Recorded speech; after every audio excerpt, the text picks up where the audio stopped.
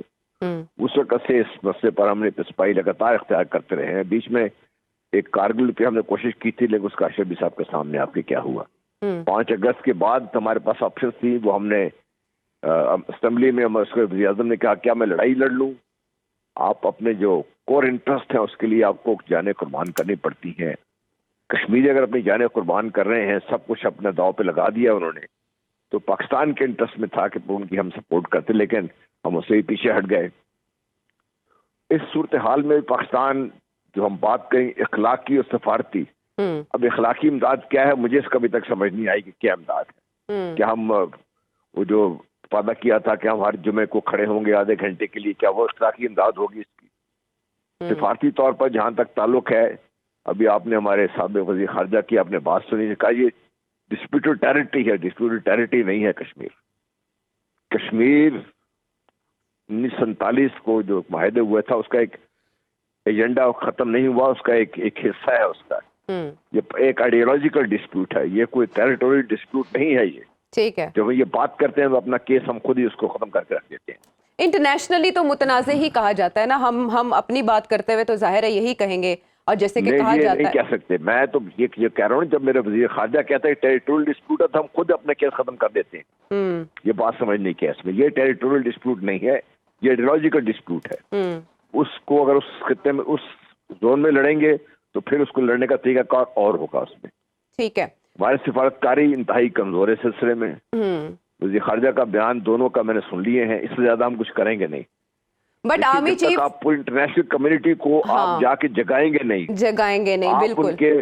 The visit of army chief to امریکہ، آپ کو لگتا ہے کہ اس دوران اس معاملے کو لے کر ٹھوس بات ہو سکتی ہے بھارت کے حوالے سے؟ اگر ہم دیکھیں تو اسرائیل کی بیکنگ کون کر رہا ہے؟